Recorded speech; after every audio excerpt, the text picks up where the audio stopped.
Hey guys, welcome to another YouTube video. And this is like a sort of a part two, in a way, into this. The last video I did do the Supercars 2024 silly season, and so why not? Do Formula One. Formula One this time. But this one is entirely different. This one's entirely different because, as you guys all know, the 2024 silly season has been pretty poor, to be honest. It's been pretty poor. It's been pretty poor. Pretty much all bar one team has been announced, and all of them basically carried over their 2023 lineups to the 2024. Currently, we thinking of Red Bull, obviously, with their driver lineup, but yeah, it's mostly kept the same. So I thought to myself, why not go into the future? Why not go the next season after that, 2025, and predict the 2026 driver lineup. Who knows? So why not? Let's get straight into it. Firstly, with 2025 with 2025. So obviously the driver. So obviously it's already announced that the driver lineup. Firstly for Red Bull, the dominant team currently right now, with the current dominant driver right now, Max Verstappen. Sergio Perez's form has been the talking point. It's been a lot of criticism, especially with Helmut Marko, with his comments about Perez's performance, which he had to apologise specifically to Perez for those comments. But his season has been lackluster since the start of the season. It's been a bit lackluster. Yeah, there was at times where there was four races where he didn't start it inside the top 10, which is pretty poor for a team, because I think the team and driver combination, it's up there with the likes of Michael Schumacher and the F2004. Senna, Ayrton Senna, and the McLaren FP44. Trying to think of other combinations, but those top handful, that Verstappen and the RB19, it's up there with amongst them. He's lost all but two races, one of which was at Jeddah, where of course this man here shockingly ended up winning it. Well, all because Max Verstappen ended up, I think, having a power unit failure in Q. I think it was in Q1 when he was expected to be, at which he was already into Q2, but couldn't run in Q2 because of that power unit failure. And the second one he didn't win was Singapore, where Red Bull were absolutely for once absolutely nowhere. So it's pretty poor. And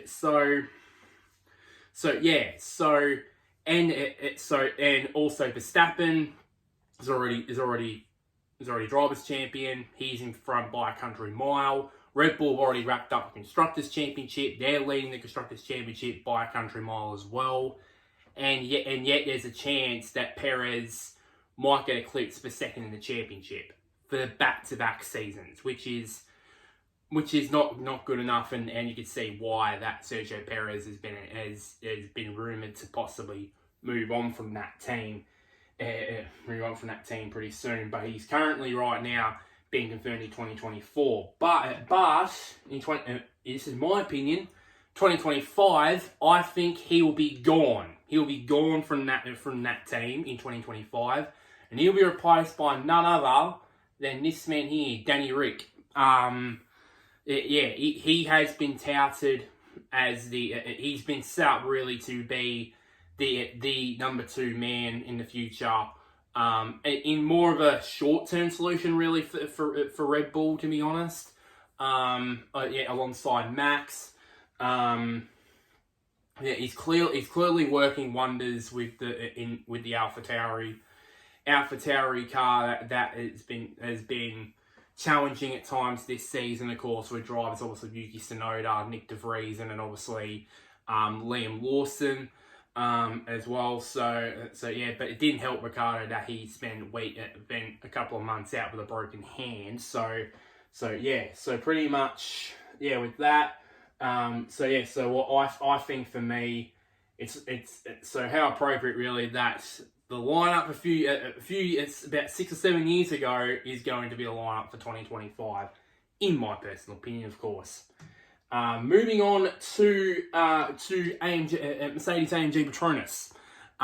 So currently, the current lineup, of course, it is obviously with the all Pom lineup in Lewis Hamilton, or should I say Sir Lewis Hamilton, as we should call him, Sir Lewis Hamilton and George Russell.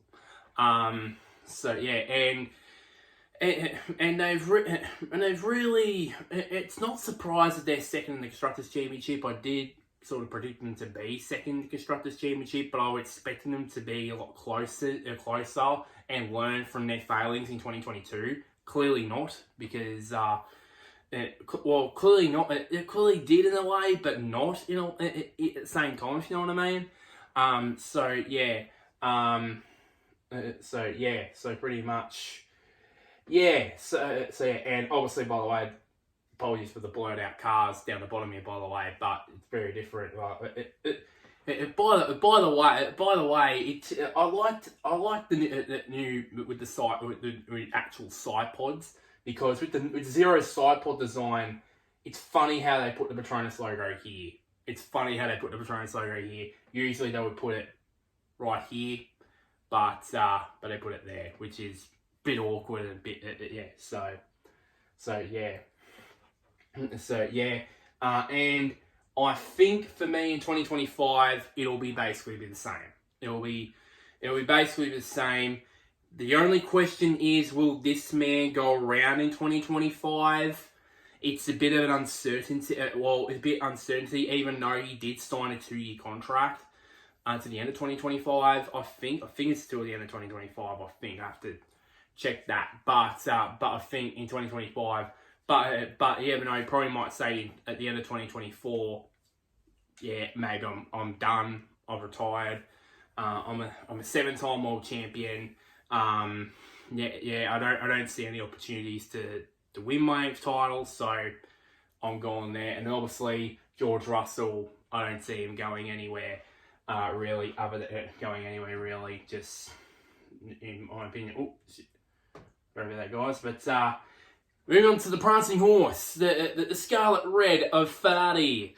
And, well, much the same, Charles Leclerc and Carlos Sainz, they of course, well, I'm not surprised that they're third in the Constructors' Championship. I'm not surprised by that, to be honest. To be honest, because, they did start 2022 like a house on fire, really, to start the season, and Red Bull did carry on, and they've sort of taken over from there. But I really did expect where they are right now, and that is with their drivers, Leclerc and Sainz nowhere in the Drivers' Championship, and then obviously Ferrari being third in the Constructors. Not surprised by that at all. But yeah, and then obviously switching over to 2025, I don't see them switching teams for the next couple of years, to be honest. We'll wait till 2026 for that, for sure. Aston Martin, this one's an interesting one. So they've already announced, obviously, Fernando Alonso will drive for the team in 2024, and obviously Lance Stroll is going to be driving the team next year, obviously because of obviously his father Lawrence owning the team. But there has been recent developments over the last month or so, and rumours swirling around that Lawrence Stroll might sell his share of the team.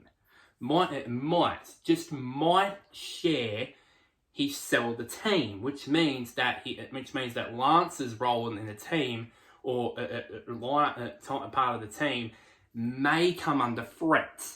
Because, as I said, the reason why he's there at the team is because his father owns him. So yeah, but I don't think that's going to happen. I think this guy here, Fernando, as I switch across here, well, actually, no, I actually forgot to say that, actually. So I think there's a real chance that Checo will go from Red Bull in certain ways back to Aston Martin, because he was there when it was called Racing Point. How appropriate with that, really. And also Fernando Alonso. But I won't be surprised if the rumours are of Lawrence Stroll not selling the team, and then basically that would mean that Lance would keep his seat, and then obviously Aston Martin maybe starts next season like they had done for the second half of this season, which is car being, sort of competitive, but not in a way. There might be the chance that Fernando Alonso might go, oh, I think it was a bad idea to go to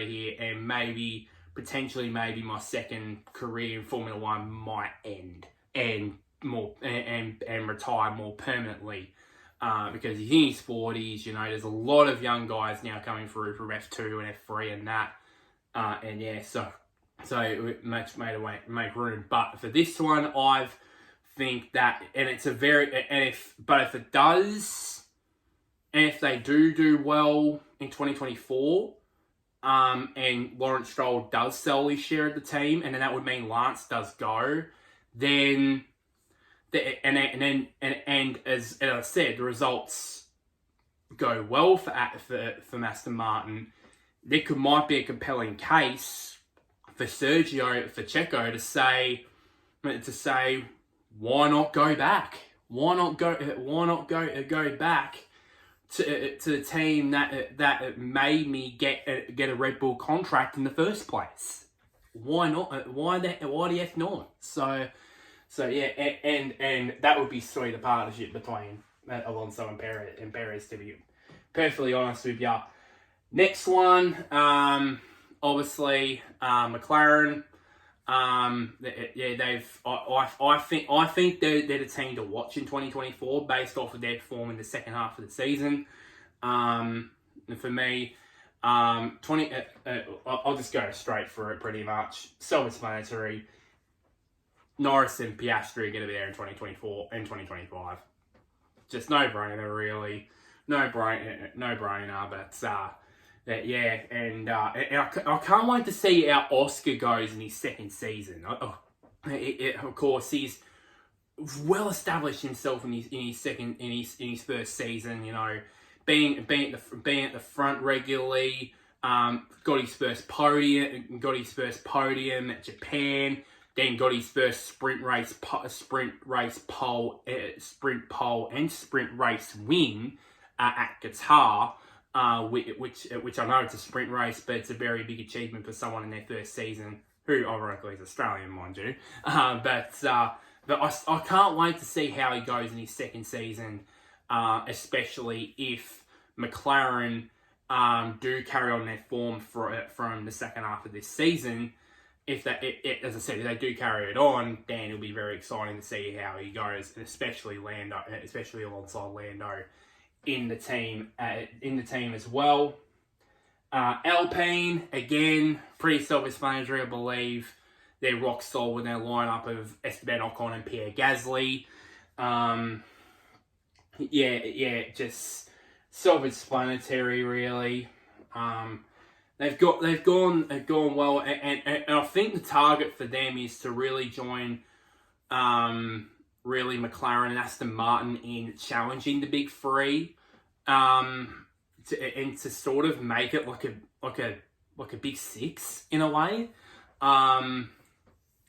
That's probably I think is probably their target for 2024.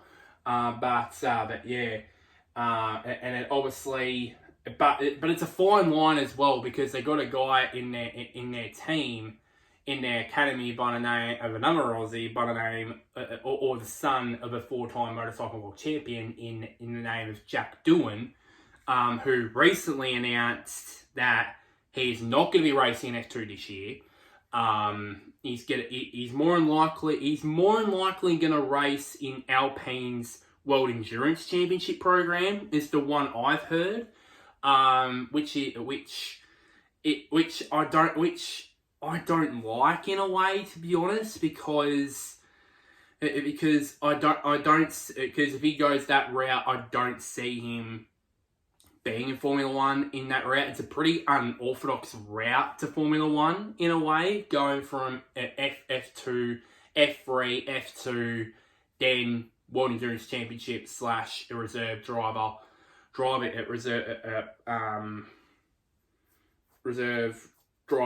role, and then full-time racing in Formula One. It's a pretty unorthodox route in a way. So I don't, but that's the current rumour right now, that Jack Doohan would be at Alpine's World Endurance program.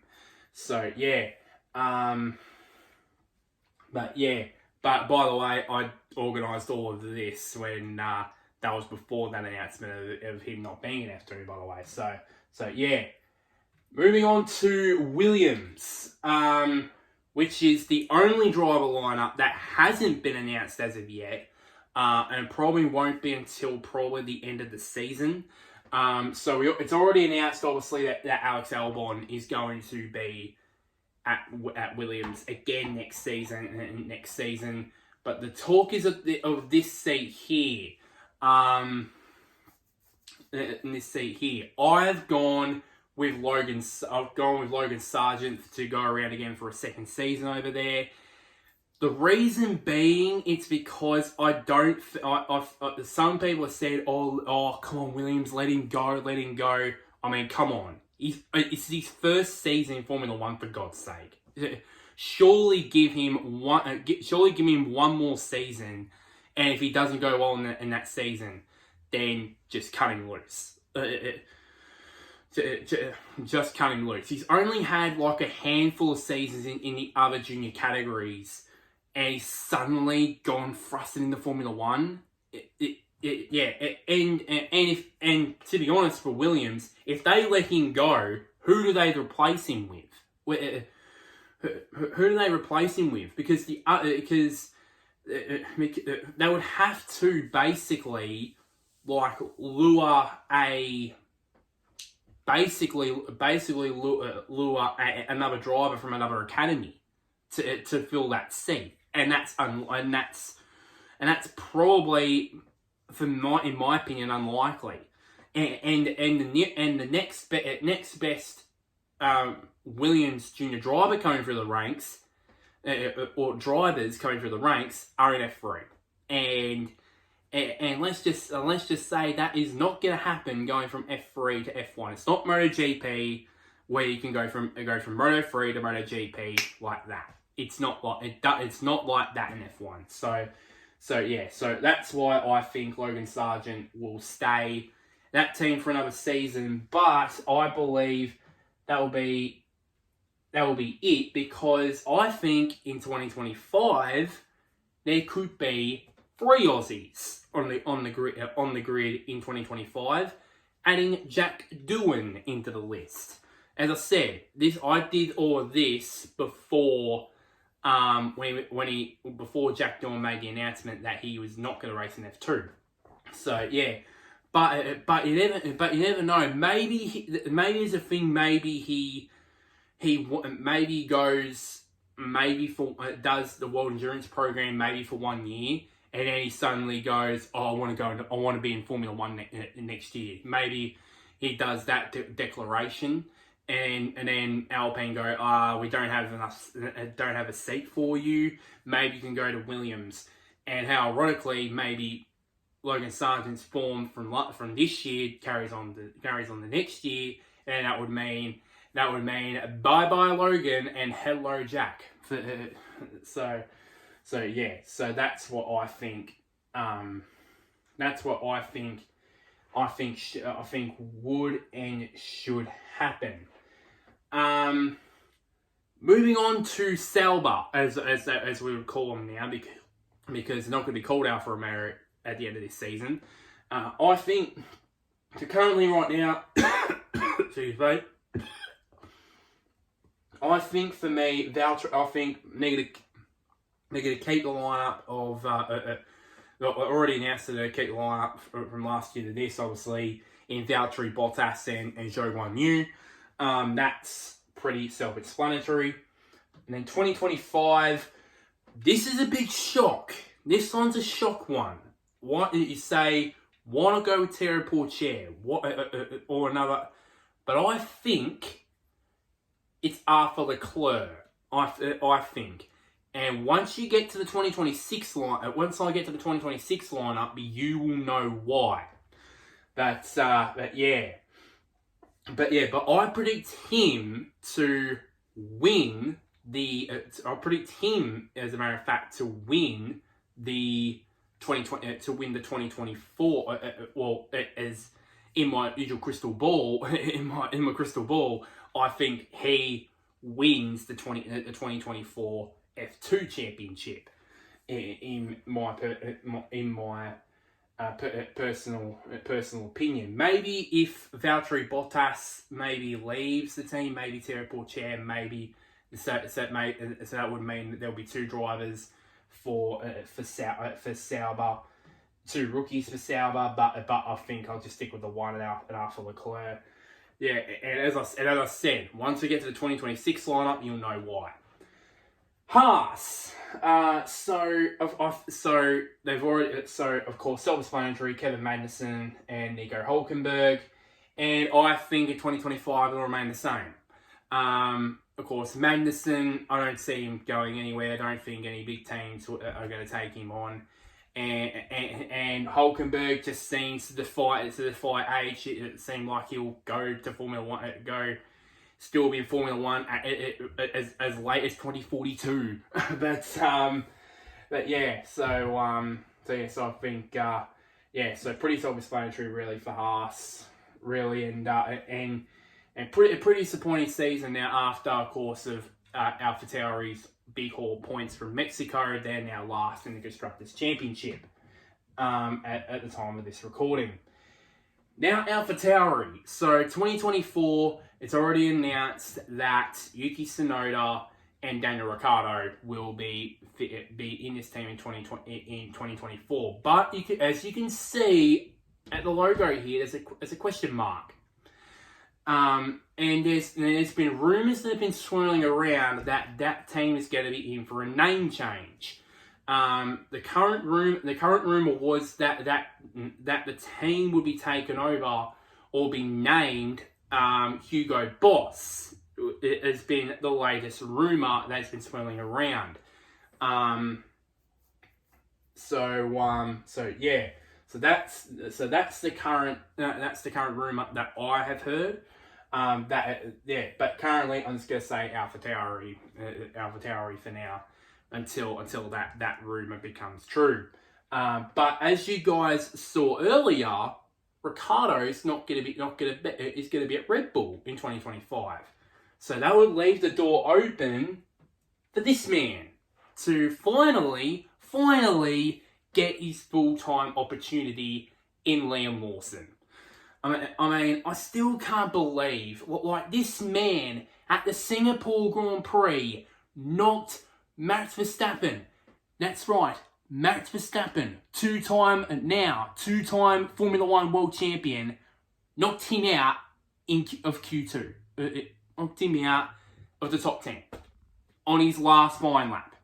And still not enough to get a driver's seat? Come on. That is ridiculous. That is absolutely ridiculous. This man deserves a full-time seat, and I believe in 2025 he will get it. If not in 2025, 2026. So, and the reason being, we'll get to that in a bit. So yeah, but yeah, so that's my mini rant about that. So now moving on to 2026, what will be the lineups? Some of them you might be say that's not surprising. That's a no-brainer. Some of it, and then some of them you can go, whoa, calm down there, mate, calm down with that lineup. So yeah, just to point that out. So first off, no-brainer. Red Bull, which is gonna be powered by Ford PUs. No-brainer. Verstappen and Ricciardo, unless Verstappen there's a bit there's been stupid rumours of him possibly retiring early from Formula One or moving on from Formula One, which I don't think that's likely. But he will be staying put in that team, as well as Daniel Ricciardo. The big change happens straight away afterwards, though. Mercedes. George Russell stays put there, but you might think to yourself, where's Sir Lewis Hamilton? I think 2025 will be his last year in Formula One because I think he'll retire at the end of 2025. And his replacement, I think, is Alex Albon. But you might be thinking to yourself, isn't Albon still contracted with Red Bull? Well, I think that with the likes of Ricciardo now in the seat, and obviously Lawson and lots of Lawson and that waiting in the wings, and other Red Bull junior drivers waiting in the wings, what's the point? I think, in my opinion, what's the point in being a Red Bull contracted driver, to be honest, when there's no chance of you being in any Red Bull team? What's the point, really? I think if I was Alex, and I would say to Helmut Marko, mate, there's no point in...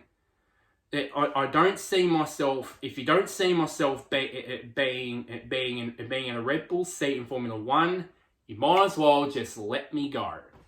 And then I think for me, if I was Alex Albon, if a Mercedes contract comes turning up on my doorstep, and I've just been released from my Red Bull, my contract as a Red Bull sponsored driver, I'll take it. I would take it. I mean, what he's doing on that Williams is ridiculous. It is ridiculous. It's on average like 7th, 8th, or 9th best car in the field, and he's hauling it at times to top 10, even at certain times top 5s. What he's doing is ridiculous, absolutely ridiculous. If he's doing top 5s and top 10 finishes, doing top 5 starts and top 10 finishes in that lower fancy Williams, what would he build?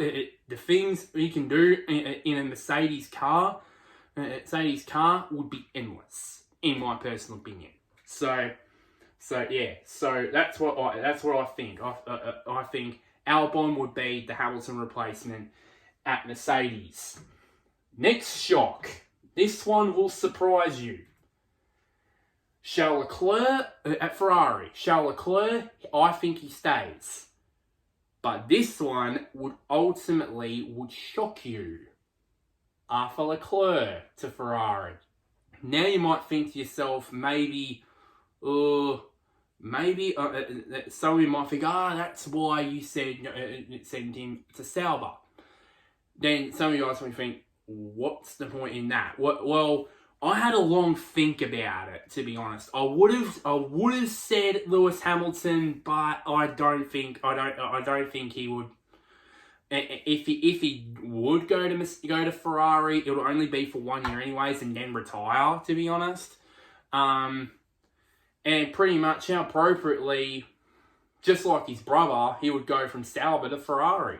Two Leclerc brothers ending up in the same big team in the same way, going F2 champion to Sauber, doing all at Sauber, and then going up to Ferrari in the next year.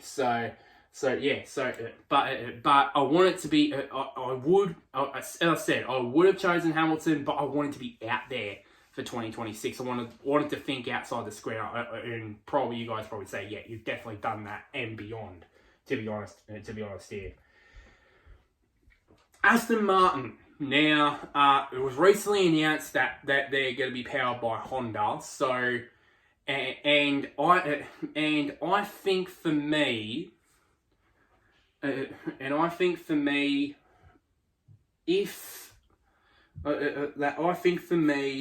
like Yuki Tsunoda, it's a no-brainer. I think he's a Honda driver. He's a Honda contracted driver. It's a no-brainer. He goes to Aston Martin from AlphaTauri. It's no-brainer really. It's either out of Alonso or Perez that would be at that team in 2026. I've chosen Perez because I think for me, I think Alonso, if in 2025, looking at my crystal ball again, I have a feeling that in 2025, if Aston Martin's performances don't bet the way they should, and there's no big teams interested in Fernando, I can see him, as I said about Fernando earlier, I could see him possibly retiring, to be honest. Excuse me. And then they'll leave the door open for Checo to stay at the team for another season alongside Yuki Tsunoda. How appropriately, two Red Bull rejects at the point. Well, it's over 2026, but right now they're still Red Bull drivers. One at Red Bull and one at AlphaTauri would be at Aston Martin with a Honda engine at the back of their cars. How appropriate is that, really, for me? Really. McLaren, well, that's self-explanatory, really. I don't think Piastri would leave. Well, he's already signed a deal that goes his way to the end of 2026, so he doesn't go. Lando Norris is the obvious one. Now, he was rumoured to be going to the new factory Audi program, because Andreas Seidel, who used to manage McLaren, is going to be team manager of the Audi F1 team. So it's a no-brainer, really, that there was rumours that he would go to that Audi team. I don't think so. I don't think he'll leave the safety of McLaren. But we probably all did say that over 10 years ago about Lewis Hamilton, and he left to go to Mercedes, and we all know what happened after that. So yeah, but at the moment I think they'll keep that lineup of Lando and Oscar in 2026. Same too with Alpine. I don't think there's any chance for Jack Doohan to basically to break the mold there and replace one of these two. I don't see it, to be honest. But yeah, so yeah.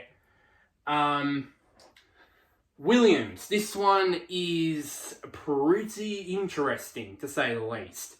So of course they would keep Jack Doohan. Obviously, I think they'll keep Jack Doohan and make him like a sort of a leader at that team, as a stopgap type of thing. When that is until the next star in Williams' junior driver academy bobs up in Formula One in the future. I think he'll be a temporary replacement as the number one driver for Alex Albon. The second driver, I've gone with Frederick Vesti. Now, you might think to yourself, why? Well, the reason being, he's a Mercedes. He's a part of the Mercedes driver program. junior driver program. So, and with Williams being powered by Mercedes powered team, Mercedes young driver. I don't know. I think it's a perfect match for me. It's a perfect match for me, in my personal opinion. So yeah. I know that these two this season have competed against each other in F2, and it's pretty gonna be weird see these two as teammates at a team that is not based with anything, him with Alpine and him with Mercedes, but what can you do really on that front? Audi. Now the Audi F1 team now. Ignore Théo Pourchaire here. I had to do some things here while that, and I couldn't get rid of the freaking hand thing. So pretty much So I had to basically live with that. But of course I think Théo Pourchaire in 2026 does move up. There might be the chance maybe if he goes well in the F2 season in 2024, maybe he gets a seat at Sauber in 2025. But for me, in my crystal ball, I think he'll go up in 2026. And his teammate, I think, is Carlos Sainz. Now, there has also been rumours of Sainz also going to Audi, which I think, in my opinion, are true. And the reason being is because, and I just was reminded of this. Earlier, that his father, Carlos Sr., raced with the Audi factory team in the WRC and World Rally. And it's highly appropriate that his son, Carlos Jr., drives with the Audi factory team in Formula One. It's like father like son, really, to be honest. I think for me. And he's also with Andreas Seidel. Of course, Sainz was there in McLaren when Seidel was in charge. What I said when he was in charge of McLaren. So obviously, Sainz and Seidel would have a bit of a connection there. So yeah, and then obviously with those two guidance, obviously it'll guide Pourchaire as well into more results. So yeah, and interesting to see how the Audi program will go. There was stupid rumours around that it could be pulled out. Could pull out, even though over 12 months ago, it was announced. So it's pretty well ridiculous, really. Don't read into those, by the way. Haas, I think for me, they're going to keep their lineup, in my opinion, of Nico Hülkenberg and Kevin Magnussen. Like I said earlier, Hülkenberg, he can probably just go on to Formula One to probably 2041 if he wanted to, and then obviously Kevin Magnussen as well. Probably the two guys that are probably, don't seem to give two hoots about age, to be honest, in Formula One. So yeah.